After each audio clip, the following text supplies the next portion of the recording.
Hello प्यारे विद्यार्थियों, स्वागत करता हूं आप सभी का एनसीटी कॉन्सेप्ट पर। आशा करते हैं आप सब बहुत अच्छे होंगे, स्वस्थ होंगे और प्रसन्न भी होंगे। तो आज की इस वीडियो में बात करने जा रहे हैं एनसीटी 2027 के बारे में। पूरे डिटेल में यहां पर चर्चा होने वाली एनसीटी के हर एक पहलू पर यहां पर हम बहुत डिटेल में आपको सारी चीजें बताने वाले हैं। चाहे वो एलिजिबिलिटी हो, चाहे पेपर पैटर्न हो, चाहे सिलेबस हो, चाहे किन बच्चों को ये एग्जाम देना चाहिए, वो सारी चीजों पर यहां पर चर्चा होने वाली है। यानी एक सिंगल वीडियो में हर एक चीज यहां पर एक्सप्लेन करके आपको बताने वाले हैं। अगर आप अभी क्लास 12 पास आउट हुए हो 2026 में, या फिर 2027 में आप पास आउट होगे और आगे चल करके आप भविष्य में एक बेहतरीन टीचर बनना चाहते हो, तो आपके लिए ये एग्जाम बहुत इंपॉर्टेंट है। इसका फुल फॉर्म होता है नेशनल कॉमन एंट्रेंस टेस्ट। जब आप ये टेस्ट पास करते हो तो आप जाकर के जो है इंटीग्रेटेड टीचर्स एजुकेशन प्रोग्राम, जो कि 4 ईयर का इंटीग्रेटेड प्रोग्राम है, इसमें आप एडमिशन लेते हो। आप BA BEd, BSc BEd, BCom BEd कर सकते हो। तो आगे चल करके अगर आप चाहते हो एक बेहतरीन टीचर बनना, तो आपके लिए ये एग्जाम बहुत इंपॉर्टेंट है। तो यहां पर हम इसी के बारे में पूरी चीजें बताने वाले हैं। कंप्लीट गाइड होने वाला है सिंगल वीडियो में। चलो आगे बढ़ते हैं, लेकिन आगे बढ़ने से पहले अगर आप चैनल पे हमारे नए आए हो, नए व्यूअर हो, तो आप चैनल को सब्सक्राइब कर लेना और बेल नोटिफिकेशन भी प्रेस कर लेना, क्योंकि एनसीटी से रिलेटेड हर एक अपडेट यहां पर आपको दिया जाता है। और आपको पता होगा हम लोग तैयारी भी करवाते हैं, नहीं पता है तो मैं बता दे रहा हूं। देखो, एनसीटी 2027 के लिए हमारा बैच जो है श्योर सिलेक्शन प्लस बैच, ये हमारा बैच लॉन्च हो चुका है। तो अगर आप चाहते हो, अभी मान लो कि आप क्लास 12 में आप अभी एंटर करोगे, या फिर आपने 2026 में ही एग्जाम दिया था, लेकिन आपके नंबर मान लो थोड़े कम आ रहे हैं, 150-200 आ रहे हैं, तो जाहिर सी बात है इतने नंबर पे आपको बहुत बढ़िया संस्थान नहीं मिल पाएगा। तो आप एक साल ड्रॉप लेकर के 2027 में भी एग्जाम दे सकते हो। तो आप ये बैच में ज्वाइन करके पूरी चीजें फिर से जो है बढ़िया से तैयारी करो और बढ़िया नंबर लेकर के आओ और अच्छे जगह पे यहां पर आप एडमिशन ले सकते हो। ठीक है, खासकर जिनको टीचर बनना, देखो एक साल ड्रॉप लेना मतलब बहुत बड़ी बात नहीं होती, क्योंकि इस साल भी बहुत सारे बच्चे ऐसे हैं जिन्होंने एक साल ड्रॉप लेकर के इसका तैयारी किया था और उनका बहुत अच्छा नंबर आ रहा है और उनको बहुत अच्छा संस्थान आरआई, एनआईटी, आईआईटी भी मिलेगा। ठीक है, तो इसकी फी आप यहां पर देख सकते हो। ठीक है, तो ये जो है 1 जून से हमारा क्लास स्टार्ट हो रहा है। चाहे बीए बीएड हो, बीएससी बीएड हो, बीकॉम बीएड हो, अभी और भी डिटेल में बात करेंगे। तो 1 जून से हमारा कोर्स स्टार्ट हो रहा है। अगर आप चाहते हो 2027 में एनसीटी के थ्रू आईटीपी कोर्स में एडमिशन लेना, आरआई, ठीक है, आईआईटी, एनआईटी, बहुत सारे संस्थान है, डीयू है, अगर आप यहां पर आप पढ़ना चाहते हो, ये कोर्स करना चाहते हो, तो आप हमारे कोर्स में जुड़ सकते हो। और देखो देर नहीं करो, क्योंकि कई बच्चे क्या होता है बहुत देर में जाकर के ज्वाइन करते हैं, तो कई बार उनका सिलेबस ही नहीं कंप्लीट हो पाता है, क्योंकि टोटल आपको 7 टेस्ट पेपर यहां पर पढ़ने होते हैं। तो भाई बहुत समय लगता है और बहुत बारीकी से अध्ययन करना पड़ता है, सिलेबस के हर एक पहलू पर आपको पकड़ बनाना पड़ता है। तो कहीं ना कहीं आपको शुरू से ही, अगर आप अर्ली स्टार्ट अर्ली विन का कॉन्सेप्ट यहां पे काम आता है, तो अगर आप पहले से ज्वाइन कर लोगे तो आपके पास टाइम भी रहेगा और धीरे धीरे बहुत आराम से 2-2, 3-3 घंटे निकाल करके आप पूरा सिलेबस बहुत आराम से कवर कर सकते हो। ठीक है, तो ये जो है व्हाट इज एनसीटी। भाई एनसीटी क्या है, तो काफी चीजें तो मैंने बता ही दिया था। तो यहां पर नेशनल कॉमन एंट्रेंस टेस्ट, तो ये जो एक एंट्रेंस टेस्ट है, जैसे सीयूटी का नाम आपने सुना होगा, वैसे ये भी एंट्रेंस टेस्ट है, जो कि क्लास 12 के बाद आप इसको दे सकते हो। क्लास 12 पास आउट हो या फिर अभी क्लास 12 में पढ़ रहे हो, अपेयरिंग हो, तो आप इसको दे सकते हो। और इसके बाद क्या होता है कि ये gateway for admission into 4 year integrated teachers education program, यानी कि आईटीबी प्रोग्राम हम इसको कहते हैं। जब आप ये एग्जामिनेशन पास करोगे तो आप 4 साल के इंटीग्रेटेड टीचर्स एजुकेशन प्रोग्राम में इनरोल कर सकते हो। बहुत सारे संस्थान हैं, जैसे आईआईटी है, आईआईटी में जा सकते हो, एनआईटी में जा सकते हो, आरआई में जा सकते हो, गवर्नमेंट कॉलेजेस हैं, डीयू भी इसमें शामिल है। ठीक है, तो बहुत सारे संस्थान हैं जो इसमें शामिल है। और इसमें BA BEd, BSc BEd, BCom BEd, ये तीनों कोर्स होते हैं। देखो 4 साल का कोर्स है। ठीक है, 4 साल के कोर्स में आपका जैसे बीए बीएड करोगे तो बीए भी हो जाएगा, यानी बीए की डिग्री भी हो जाएगी और फिर बीएड की भी डिग्री हो जाएगी। तो बीए बीएड दोनों इंटीग्रेटेड हो जाएगा। तो आपको अलग से बीएड करने की जरूरत नहीं है। उसके बाद कुछ एग्जाम्स होते हैं, वो एग्जाम दोगे और देन आप टीचर बनने के लिए एलिजिबल हो जाते हो। ठीक है, तो खासकर अगर आपको टीचर बनने का सपना है आगे चल के, तो आपके लिए कोर्स बहुत इंपॉर्टेंट है। अब देखो कुछ की डेट्स के बारे में बता दे रहा हूं कि भाई यहां पर डेट्स ध्यान रखो। जैसे 2027 के बारे में बात करें तो अभी 2026 चल रहा है, तो अभी आपको पता है कि अभी जो 2026 में एग्जाम हुआ था उसका आंसर की आ गया, प्रोविजनल आंसर की। तो अगले साल देखोगे फरवरी में 2027 में, फरवरी 2027 में इस एग्जाम का नोटिफिकेशन एनटीए जारी करती है, एनटीए एग्जाम कंडक्ट करवाती है।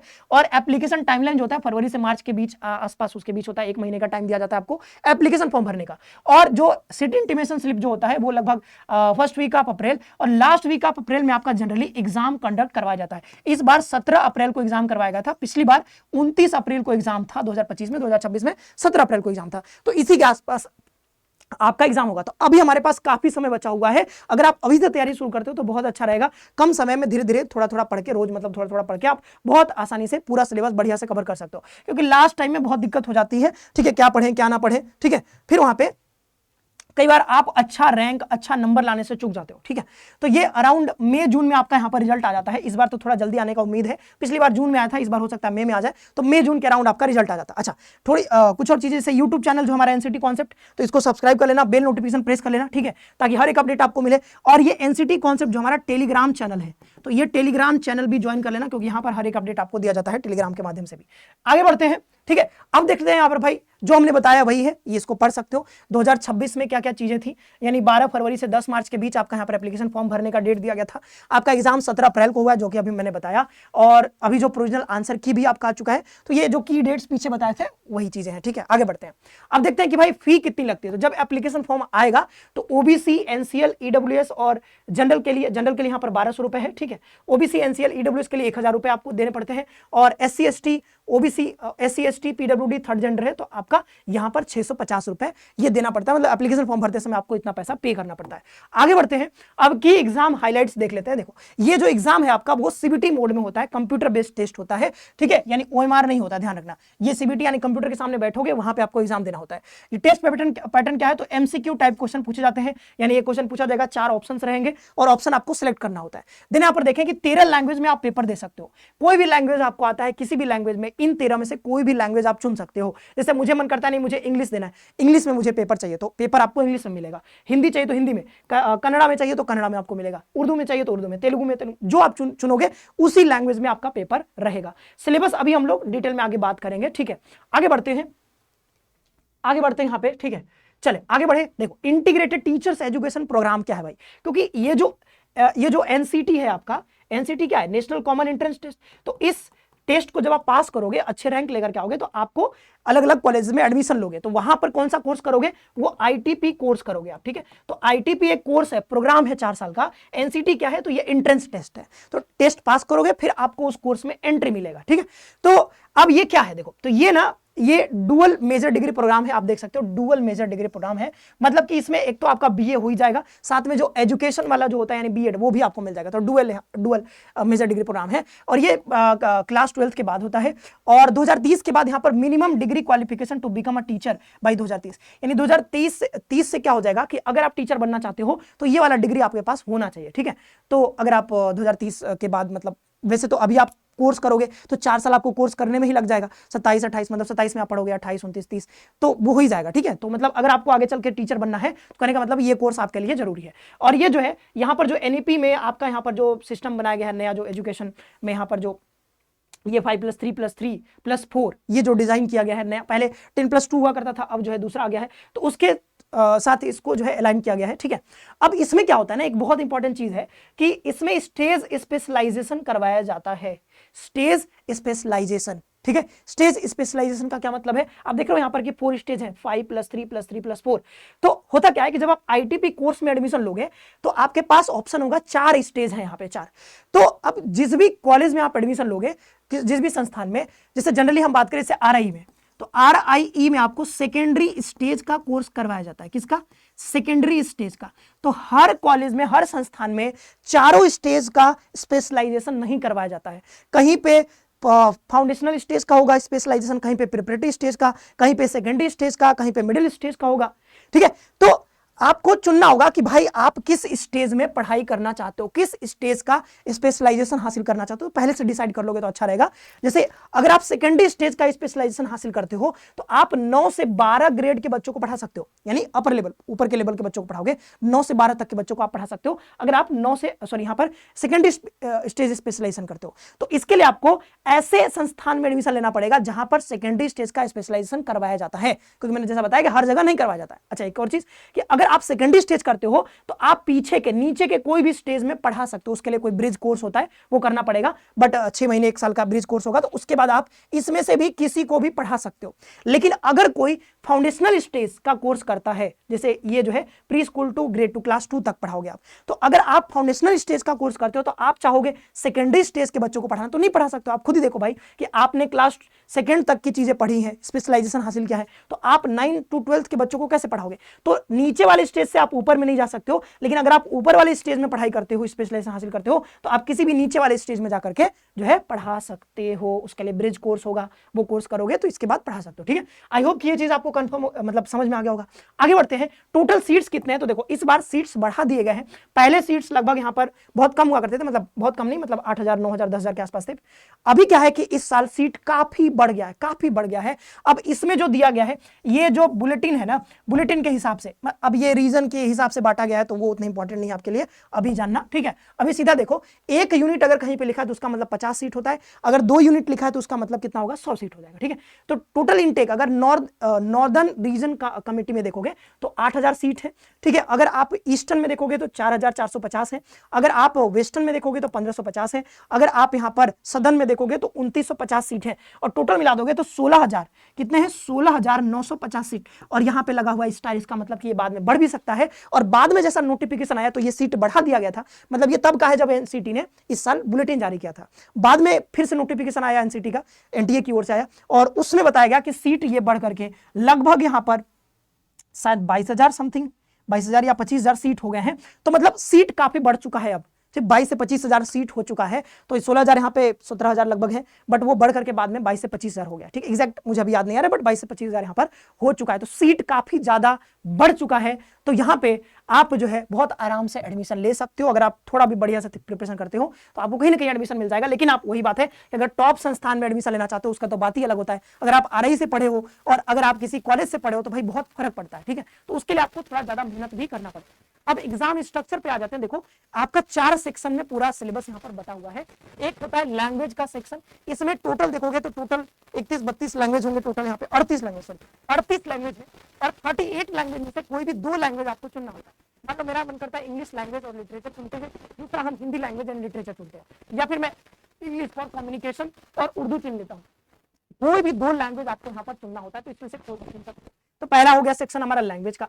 दूसरा जो सेक्शन है वो डोमेन सब्जेक्ट का है। इसमें क्या होता है, जो आप क्लास 12 में पढ़ते हो वही सारे सब्जेक्ट्स होते हैं। स्ट्रीम मतलब आप जो स्ट्रीम लियो, जैसे आर्ट्स लियो तो उसमें आपका आर्ट्स वाला सब्जेक्ट चुन सकते हो, आप दूसरे सब्जेक्ट भी चुन सकते हो। बट वही बात है कि अगर आप आर्ट्स की हो तो साइंस वाले में कैसे जाओगे, लेकिन आप साइंस वाले हो तो आप जो है आर्ट वाले में जा सकते हो। अब तो ये समझते ही होगे, ठीक है, जानते ही होगे। तो यहाँ पर डोमेन सब्जेक्ट जो है, इसमें आपको कोई 3 डोमेन सब्जेक्ट यहाँ पर चुनने होते हैं। कहाँ गया? 3 डोमेन सब्जेक्ट चुनने, तो 26 डोमेन सब्जेक्ट हमारे पास। 26 में से कोई भी, लैंग्वेज 38 था उसमें से 2 चुनना था, डोमेन 26 में से कोई 3 चुनने हैं। इसमें से कोई भी आप चुन सकते हो, लेकिन मेरा राय यही रहेगा कि जो आप क्लास 12 में पढ़ रहे हो, ठीक है, या फिर अभी पढ़ोगे, उसी को यहां पर चुनोगे तो ज्यादा सही रहेगा। क्योंकि डीयू का क्राइटेरिया है कि आप तभी डीयू में एडमिशन ले पाओगे जब आप वही सब्जेक्ट चुनो जो आपने क्लास 12 में पढ़े हैं। ठीक है, तीसरा यहां पर मैंडेटरी, चौथा भी मैंडेटरी होता है, तीसरा टीचिंग एप्टीट्यूड का सेक्शन होता है, चौथा आपका जनरल टेस्ट का होता है। तो इन पर आपको ज्यादा फोकस करना होता है, क्योंकि ये आप क्लास 12 में पढ़ते नहीं हो। ये वाला क्लास 12 में पढ़ लोगे, लैंग्वेज भी थोड़ा बहुत पढ़ लोगे, ठीक है, मतलब एक तो अगर लैंग्वेज भी तो पढ़ते ही हो, मतलब कम्युनिकेशन वाला हटा दे तो हिंदी लिटरेचर वो तो पढ़ते ही हो, आप इंग्लिश लिटरेचर पढ़ते ही हो, लेकिन ये वाला सेक्शन आप नहीं पढ़ते हो अपने क्लास 12 में। ठीक है, अपने पूरे एकेडमिक जो भी आप 1 से 10 तक जनरली ये सब नहीं पढ़ाया जाता है। इसमें रीजनिंग का सेक्शन होता है, नहीं पढ़ाया जाता जनरली। तो यहाँ पर ये आपको अलग से बढ़िया से पढ़ना होता है। अब देखो कि भाई यहाँ पर किस सेक्शन से कितने सवाल पूछे जाते हैं।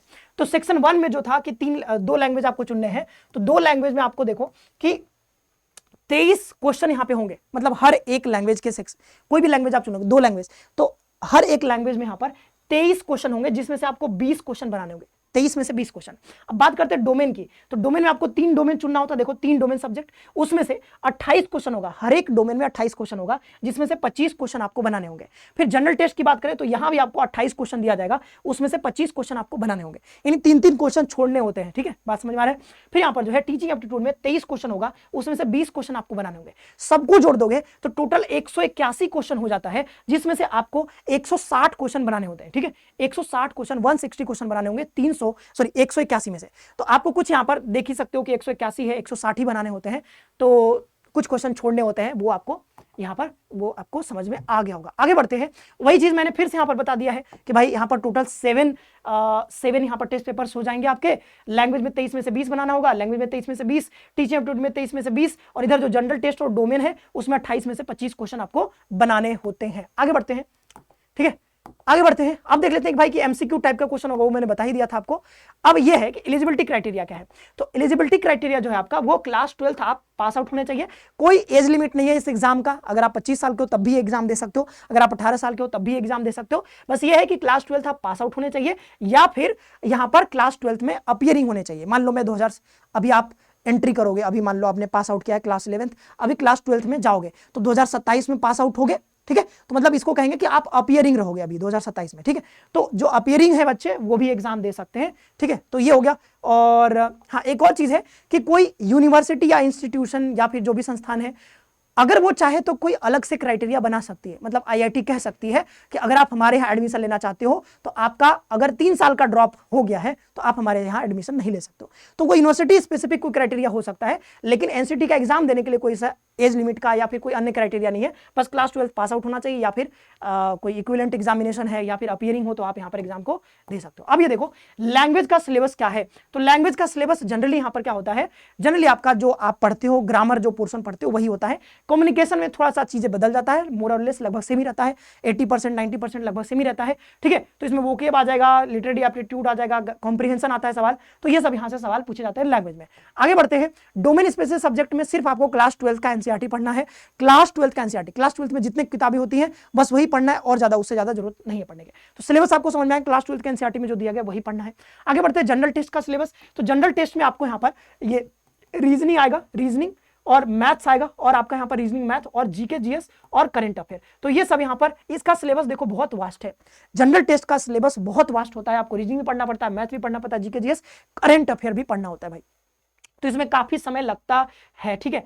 तो ये हो गया जनरल टेस्ट का सिलेबस। अब देखो मैं ही आपको मैथ्स और रीजनिंग आपको पढ़ाता हूं, जीके जिस करंट अफेयर आपको रजनी सर पढ़ाते हैं, ठीक है। जब से ये 2023 में आया है आपका ये एनसीटी, जब से इंट्रोड्यूस हुआ है एनटीए की ओर से, जब से आया है, मतलब ये आया है जब से ये एग्जाम शुरू हुआ है 2023 में, तब से मैं रीजनिंग, मैथ ये सब पढ़ा रहा हूँ। जीके जीएस आपको रजनी सर पढ़ा रहे हैं, ठीक है। मेरा नाम सूरज है, मैंने अपना परिचय देना भूल गया था। तो मेरा नाम सूरज है, और मैं वैसे तो मैं 2020 से ही पढ़ा रहा हूं, बट ये 2023 में आया है एनसीटी। तो उसके बाद से मैं बच्चों को, अब तक कई बच्चों को गाइड कर चुका हूं, और बहुत सारे बच्चों ने बहुत अच्छा रैंक भी लाया है। इस बार भी बहुत बच्चों का अच्छा रिजल्ट आया है, ठीक है। तो आप अगर 2027 में देना चाहते हो पेपर तो हमारे साथ ये पढ़ सकते हो। बाद बाकी और रिस्पेक्टिव मेंटर आपको अलग अलग सब्जेक्ट्स पढ़ाएंगे, ठीक है। आगे बढ़ते हैं, टीचिंग एप्टीट्यूड अगर बात करें तो टीचिंग एप्टीट्यूड आपको विकास सर पढ़ाएंगे, और टीचिंग एप्टीट्यूड का सिलेबस इस बार बदलता रहता है, बट मोर और लेस लगभग ऐसा ही रहता है। तो उसके लिए आपको डिटेल सिलेबस, क्योंकि कई बार ना बदल जाता है, तो इस पर अभी मतलब ये विकास सर आपको फिर से इस पर डिटेल वीडियो लेकर के आ जाएंगे, बट अभी के लिए ऐसा कुछ यहाँ पे पूछा जा सकता है। मतलब टीचिंग एप्टीट्यूड ऐसा सब्जेक्ट है जिसमें हर चीज पूछा जाता है। उसमें केमिस्ट्री से भी सवाल आ जाता है, फिजिक्स से भी सवाल आ जाता है, हिंदी से भी, जीके जीएस, करंट अफेयर, हर जगह से सवाल उसमें आ जाता है। एनईपी से खासकर सवाल यहाँ पे पूछा जाता है। एनईपी 2020 जो आया है ना, और उससे पहले भी एजुकेशन पॉलिसी आया था, तो उससे भी सवाल पूछे जाते हैं। तो बहुत सारे सवाल यहाँ पे आते हैं। आर्ट एंड कल्चर से सवाल आता है भाई, इतना सवाल आते हैं, कहीं से भी कुछ भी पूछा जाता है, ठीक है। आगे बढ़ते हैं, तो ये टीचिंग एप्टीट्यूड। अब मार्किंग स्कीम समझ लो। जैसे मैंने कहा था कि टोटल 181 क्वेश्चन होते हैं आपके, 181 क्वेश्चन, जिसमें से आपको 160 क्वेश्चन बनाने होते हैं। तो पर क्वेश्चन अगर आप एक क्वेश्चन सही करोगे तो आपको यहाँ पर 4 मार्क्स दिए जाएंगे, और अगर आप एक क्वेश्चन गलत करते हो तो आपके 1 नंबर कट भी जाते हैं, ठीक है। तो जैसे आप समझो कि मैंने मान लो टीचिंग एप्टीट्यूड का पेपर मैंने दिया, और उसमें मान लो कि मैंने यहाँ पर 15 क्वेश्चन बनाए, 15 क्वेश्चन, या फिर मान लो 20 क्वेश्चन बनाए। तो 20 क्वेश्चन बनाए, और 20 क्वेश्चन में मेरे मान लो 15 करेक्ट हुए और 5 मेरे गलत हो गए, तो मुझे कितने नंबर मिलेंगे? तो 15 करेक्ट हुए तो 15 चौको 60 नंबर आपको यहाँ पे मिला।